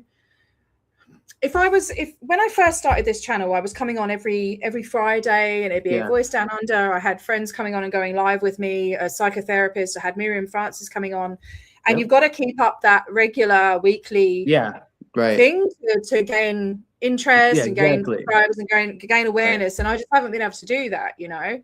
Same here. I'm just like, you know what? It's not part of me, and maybe it will. Like, I hate being on camera. I hate it. You know, I know someone's going to pick apart this live. I feel like a moron. I probably look like a moron. No, I'm just kidding. Look, I know it's this part of my condition. You know, I tend to talk down to myself. Yes. You know, it's just the way it is. Yeah. No, I hear you. Where's your titty cup gone? I haven't seen it since your titty cup since I took the Mickey out. Yeah, dude. Yeah, that's funny. You haven't had it. You haven't used it again. I don't know, man. It was an awful cup, man. I couldn't even drink out of it. Those are his eyes, you know. That's crazy. Oh, you're Gnome Sane. Sorry, Gnome Sane. Okay, I haven't seen you for a while. I don't think. Yeah. Okay, listening with headphones on. Oh, I see it now. I see his name. So it's like a D and then a little face, D and then a little face and then a B. So it's a little face with headphones on. I like it. Oh, that's cool. I like that, Ed B. I like that face, man. That's creative. Yeah. First time I ever saw that. Yeah, me too. Hey, maybe you'll start something. I have to ask you a question that Mad Drop Bear has been asking. I think I know the answer, but he's asking you. So Mad Drop Bear. Oh no, this isn't the question. Hang on. Mad Drop Bear used to work in Narconon in Melbourne, and he's wondering if they ever put you in Narconon. No, never. What I did was when I was I never finished that story. The very first thing we're talking about, right? About how I got into it. So I was kind of like at home. I was working at a temp agency, and you know, I always worked 40 hours. You know, luckily, that's my biggest accomplishment. Right? Okay, I'll shut up. I'm not talking down about myself. So anyway, that is an accomplishment. A lot of people can't do that, you know. Okay, yeah, I started working I think at 16. Listen, if you're gonna compare yourself to all these standards that other people have set, like I know it doesn't matter. Like fuck them. It's because I know I have an audience. It's your story. It's your journey. It's your life. Like, yeah, it's a little stage thing. Getting used to it. Yeah, all right. So, and I think it's cool to just be yourself. It's very therapeutic. Yeah. You know, even when I cringe, you know, it's okay to cringe. So I can cringe with you, mate. We can cringe. That's cool. Can cringe with each other. It's all good. You're not the only one. I've got conversations in my head from decades ago that I still cringe about what I've said. Like, yeah. That's funny.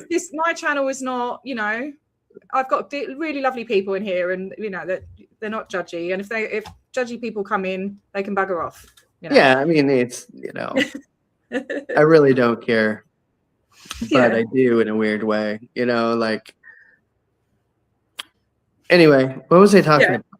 You were saying that you were into all the spiritual stuff. How you got into it, and that, yeah. Okay. I've only been on it for about an hour, but yeah. Let's see here.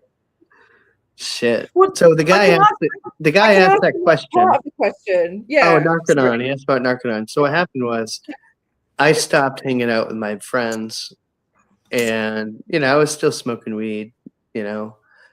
It's very therapeutic for me. But the way I got into Scientology with a phone call, because I bought the book. It's a long story. It really is. But to try to keep it short on this, I got asked to take over an apartment, a room that belonged to a Scientologist. There was like 4 other Scientologists there in that small apartment. Yeah. I had 24 hours to answer, and I'm like, you know, out of nowhere, I'm just like, you know what, I'm gonna do it. Like, I got the courage and something, you know. I was like, this might be what I'm looking for. Yeah. You know, I felt pressure from my father, not hardcore, but, you know, I felt pressure like, hey, I got to find a career. Like, what the fuck am I going to do? You know, my sisters are successful, you know, and I'm like, you know, and I felt that pressure growing up. It seems to be very much like that in the US, where, you know, you're supposed to go to school, go to college, get a job, and as a man, provide, like get married and be the provider. Oh yeah, and all it's that. the whole cookie cutter thing. Yeah, that's kind of gone away now. That's fallen apart. Yeah. You know. God, I moved out when I was 15. Like my parents didn't give a crap about what I was doing. So yeah, I can't imagine that would have been horrible. Like, well, not horrible, but yeah, no, they weren't. It wasn't bad. They knew I was not a good student. They knew I was, you know, different in whatever way. But, and I never got shit for that. That's cool. Overall, my parents are very good. Yeah, I didn't mean it like that. Yeah, sorry. Yeah, that's all good. I don't want to start talking about my parents now. So anyway, I said yes, and I went right to Cambridge, Massachusetts. If you know Cambridge, it was right across from TT the Bears and Middle East, which is a great music venue and a bar. I was right across the street from it, and I was above Hi-Fi Pizza, which is the pizza joint. It was the coolest fucking pad. Like, I really loved it. You know, here I am living in my house in Taunton, not really hanging out with my friends, and being alone, being very alone, like feeling a depression. I'm always alone, you know, especially in my young age, you know. And boom, going into the city, I was like, holy shit, like this is awesome. But I was also nervous. And I felt that staff was my anchor to stay there because that was my job, you know, and I was naive, you know. I didn't have experience that I should have. Yeah. Did I answer the question? I don't even know. No. Uh-oh. You're getting quiet. So you got in the apartment. Your audio changed. Your audio changed. Can you hear me? I can, but it's different. It's like lower. Oh, yeah. Or like not on. Like. Can you hear me now? Testing. 1, 2, 3. No? Well, hey, to be honest though, I gotta wrap up because I don't want to go past 2. Unfortunately for me. This is great though. I could talk for another few hours, but you know, I gotta. Sounds like the mic's in the other room. Okay, hang on. Fucking thing. Is that better? No. I can like hear you, but it's faint. Okay. Is that better? Hello? A little. I mean, I can still hear you. I don't know what happened, you know? Okay.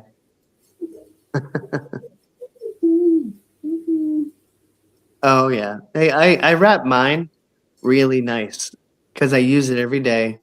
I wrap mine like a certain method, and it works really good. Right. Can you hear me now? It's the same. I don't know. I really don't know. But hey, that's okay. It's okay. Look, I can hear you. I think we can hear you, but it's like it's lower. It's like the speaker isn't on, or it's like the microphone is not on. I don't know. Weird. Hello. Reduce mic background noise. Blah blah. Is that better? Anyway, hey, let's carry on. You know, forget about it. I gotta end off soon. Can you hear me now? Yeah. It's the same, isn't it? Okay, yeah, that's better. Okay. I think. No, what happened? I saw like a little message came up and said your mic has disconnected, and I'm like, oh, well, yeah. And then I'm looking at my microphone, and the bit is all like, oh, you can't see it. This bit's all like booted. Look at it. Mm. Then, because it's a really Oh, annoying. yeah. It's an annoying design, so it goes in there, but it's constantly Oh, bending. It's constantly yeah, bending. So yeah. I'm gonna get a That's different mic. faulty. That's faulty. They should have engineered that a little different, don't you think? I hope I'm not too Jeez. loud now, so I'll plug this into the speakers. It's all Anyway, good for now. That's fine. Hey, so long story that's why short, I we're never doing went to Narconon. When I moved, I stopped using everything. I just didn't want. I didn't do Right. anything. I just smoked cigarettes. I was like Yeah. a pack to 2 packs a day.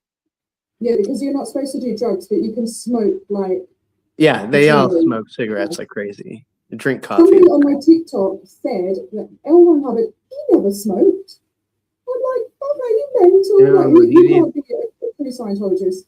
Uh, Why you guys? There's videos. There's a video. I've been trying to find this video. There's one where he comes up to the camera, I think with a cigar in his like. He does yeah. a puff of a cigar. And the one, I think it's the last photo that was ever taken of him as well. He's got a cigarette in his hand, like on the desk. Yep. So, yeah.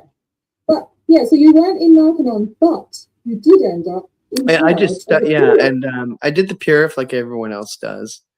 And then I became the Purify C because that's what they wanted me to be. Yeah. I fucking hated it, dude. Yeah. Yeah, that's right. It was, he did say that, yes. And it's on audio. So I should put a video together with the cigarettes and that audio. Yeah, hell yeah. You did That's talk. a great. Write that one down or whatever. If you don't have to, you don't have to. But I feel the that's a stuff there to do fantastic this. one. Yeah, it's another project. Right. You know what? It'd be a funny opening. Just even writing like, one a Scientologist once told me, you know, he never smokes. Well, put together Yeah. So you just love proving people wrong. Like, when you need to, yeah. yeah, you know, I don't know. it's Yeah, great. maybe we could do this again sometime. Yeah, definitely. I am supposed to be interviewing a couple of people this week. Oh, not this week because it's Christmas. But yeah, anyway, I might do a Christmas stream. Cool. For people, you know, there's for other people that are on their own kind of thing. That That's don't have any nice. family Yeah, or whatever. nice. So like maybe just do like an hour or so. I don't know. That's great. Yeah. Not getting anything. You both do well. It takes a lot of guts being on YouTube. Going out and demonstrating at an org is scary. I find just reporting about Scientology scary. You do get kickbacks, experience that. Yeah. And you know, and I just want to address something. There is a few things going around about me and one of my friends. People saying that I am trying to break up the Clearwater movement. I just want to say that is categorically not true. If you need to say that. But I never heard anything. Plus, judging by the man himself has said that on a live stream. Jeez. Yeah. Well, which is just with no examples of how, just that statement. And I just want to put it out there that it's absolutely not true. I've got better things to do with my time, and also that, you know, I don't do anything because I don't organise big protests where there's 20 people every week. I don't do anything. I may do a recap of this year, or the last 2 years actually, because I've been on here 2 years now, of all the stuff that I've done, just in case people are interested in what I've done. There's a lot of stuff I don't do it for praise. There's a lot of stuff that I do behind the scenes that I don't even talk about. You know, a lot of letter writing, and scouring through stuff and intercepting things. Yeah. So anyway. Well, cool. I'm not blowing my own trumpet, but it's kind of insulting. You know, it's well, yeah, it doesn't matter. Like you say, it doesn't matter. No, I can understand that feeling. It's not nice having someone say something like, I think that's part of ADHD as well. Is it RSD, the rejection sensitivity, something? I just want you to. I just want you to remember that you are an effective protester against Scientology, and you know, it says a lot. You're gonna have people do shit. Yeah, not a lot. You're gonna see really cool. You I got to know see I can't that, speak. and just That's- remember, you're an effective protester. You do a lot of Yeah. good. Yeah. You get nothing to. You don't have to be frightened by them or whatever. Oh no, I'm not frightened. It's just frustrating when you're trying to build awareness and you really care about the cause, and then someone's trying to discredit you, you know, and then accusing you of doing. That's. I hate to say it, but that's the combat. That's what they want. Yeah. It's a spiritual Right. warfare, in my opinion, and or you could say mental warfare.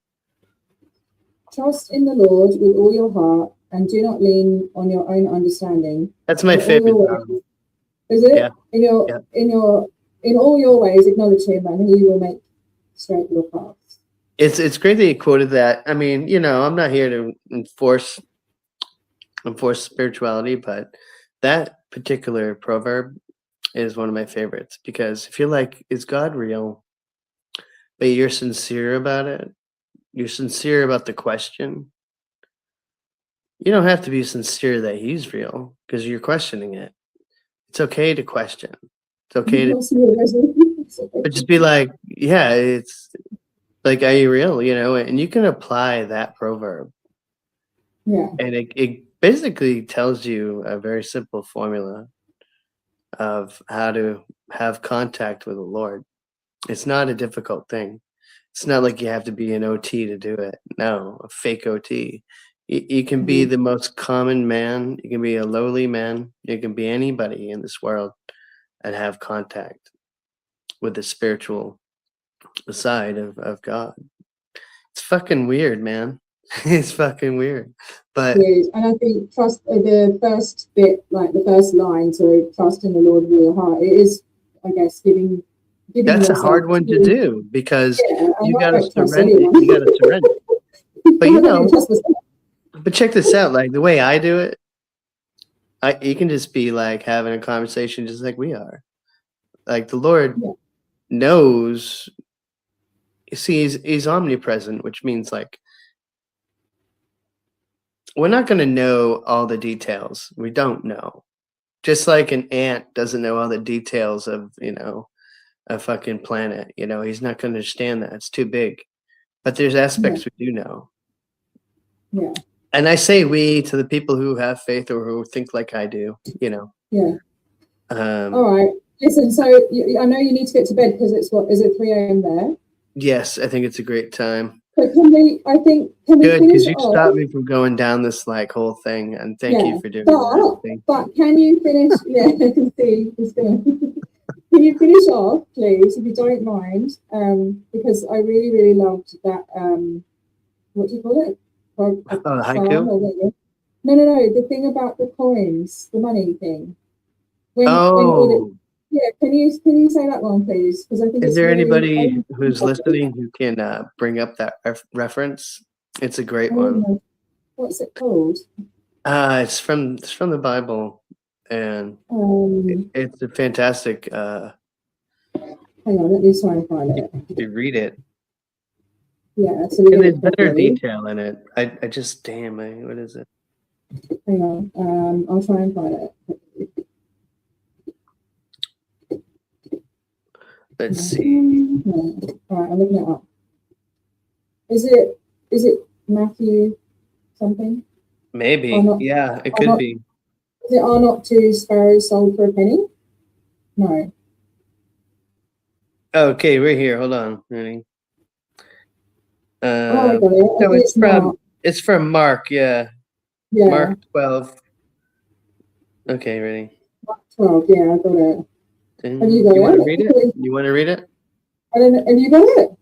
Okay, I'll read it. I don't know if I've got the full thing. I gotta open up my app and shit. Wherever the fuck it is. Sorry. Oh no, I've lost it. All right. I just use the it's a simple app. I think the way you said it though it was better. What? I think the way you said it yesterday was better. Yeah, probably. I think I did. Probably did. I'll read it out. Hang on. I'll read it. Okay. Right. So then a poor widow came in and put in 2 very small copper coins, worth less than a penny. Jesus called his followers to him and said, this poor widow put in only 2 small coins, but the truth is she gave more than all those rich people. They have plenty, and they gave only what they didn't need. This woman is poor, but she gave all she had. It was money she needed to live on. And I think that was just such a good point, you know. And it's really, like, it's humble. See, there's a thing that people don't understand. Why do I say things so broadly like that? I don't know. But look, there's a thing that is analyzing yourself too much. You're analyzing yourself too much. There's a thing that sometimes people just, I think, forget, or it's not popular, it's not shown in movies enough, or whatever, is being humble. Like being content with what you have. Yeah. Yeah. You know, and investing instead, like investing that extra energy into whatever, you know, whatever. But it's very valuable to feel humbleness. And that's one of the things that my faith in God brings is a humbleness. Yeah. It helps me to do that. I think it's a really beautiful passage. I might actually make a little short about it or something, because that's cool. The Jesus is that, because No, man. Hey, you go. Listen, you go like this. I want to tell you how real you can be. Forget about church. I'm sorry, guys. Whoever's churchgoers, I'm not. No disrespect to Jesus or anything. I respect everyone's religion. No, man, no. Listen to what I have to say. Right? Yeah. Please. I think it's important. Is that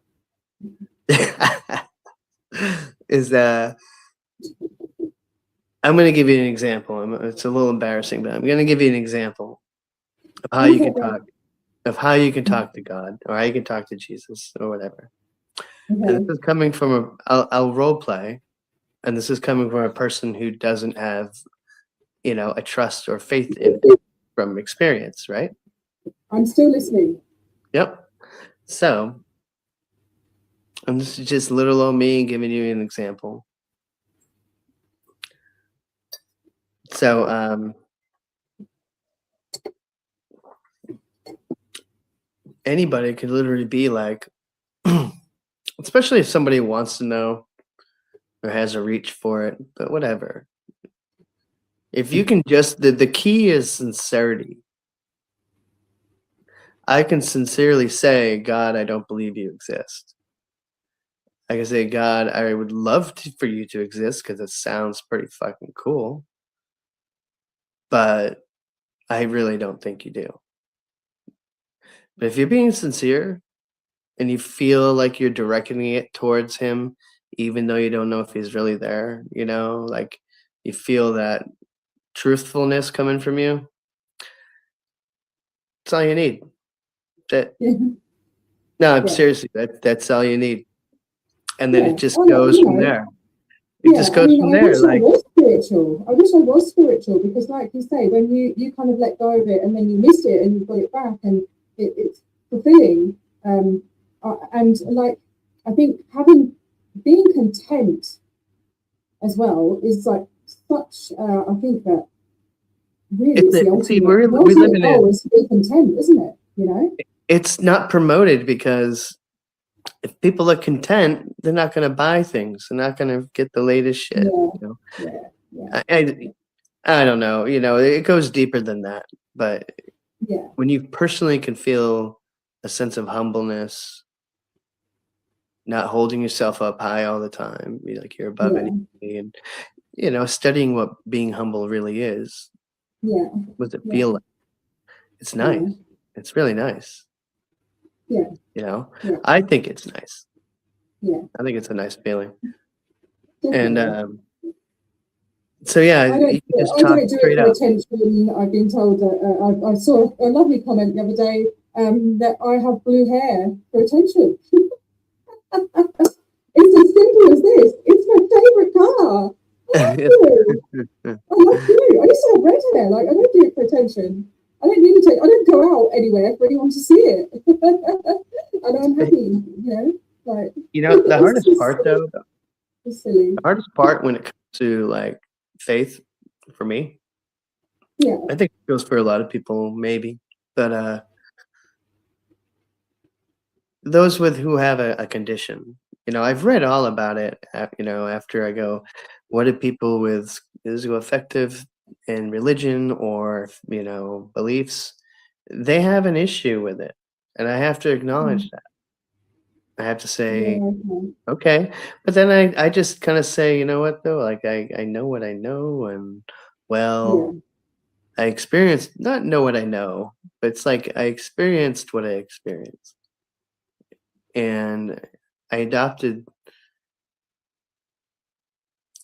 It is what it is.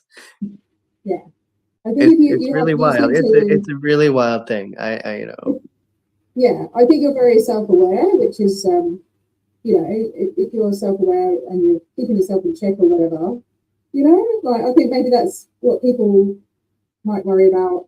I don't know, the conditions and things, that makes sense. Hey, look, there's a billion. There's got to be more than a billion viewpoints of like what is existence. Yeah. Nobody fucking knows, but a lot of people think they do. Yeah. But there's just too many contrasts. So many contrasts. So for me, there isn't. What? For me, there isn't. Yeah, exactly. You believe you are 100% right, and that's okay. Oh no! Well, no? Oh, okay. Like you have your belief. Yeah, I believe in science. Well, see, science is a good answer, but however, science has changed over time. If you say science based on observable facts, that's cool. No, can't question that. But a lot of the sciences are based on theoretical sciences, are based on mathematical equations and probabilities. Where it becomes adopted as true because it makes the most sense for them and for people. It takes away the spirituality in some things. Whatever. Doesn't bother me. People are gonna think what they want and do what they want. It's all cool with me. I got my own. Absolutely. Yeah, I got my own shit. I got my weird shit. It's business, really, as well. As long as you're not hurting anyone, like who cares what you believe? As long as you're not hurting others, like that's. I don't go to church. I don't do any of that. I just I have my own faith, and that's all you need. It's all you need. Yeah. And when you apply that approach, I've got to go. Sorry. I know. No kidding. It's getting late. I need to. Listen, man, really fun, and thanks for talking. Thanks for letting me. Hours and hours, yeah. Definitely. But we'll do it again sometime soon. Maybe we'll do like a proper structured. Maybe we'll do a proper structured one. Yeah, we'll go over an actual subject. That would be hard. I hate structure. Maybe we'll see. I want to go over some ideas about T-shirts or funny things to write to protest. Okay. There's a million ideas out there. I mean, we don't just have a few. Like if we got some really creative shit, funny shit, or impinging, it'd be nice. So one day we can go over ideas for that. Yeah. I need to get together with Holly as well. Yeah. To get some. I don't know. I like having. So another thing I do at protests. Sorry, I'm trying. I haven't seen Holly in a while. I miss her. Yeah. Is I like to print out the policies and actually go, I don't know, you can't see it. Like, okay, so for example, I got the policy on safe pointing, and I'll send that, like, if I email, like, for example, a few weeks ago, I found out that the volunteer ministers were having a regular spot at a park in a certain suburb.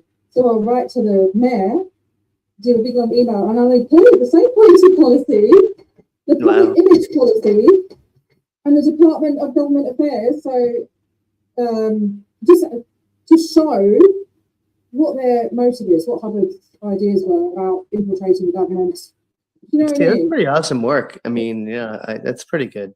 Pretty good. With an email attached to it, explaining all the front groups, giving examples of people that have been through abuse in Australia and other places. Like I go right into it, Awesome. Hey, I don't want to be rude, but I gotta get going. I have to go. Lovely to see you, Matthew, and thank you Hey, everyone super for being fun. here. Thanks, guys, for being here. Please subscribe to Matthew. I'll do some links in a minute in the description and stuff. And yeah, and just be kind to each other. You know, it doesn't cost anything to be kind. All right, mate. I'll see you later. Bye. Bye. Thank you. Yeah, get some sleep. Bye. Bye.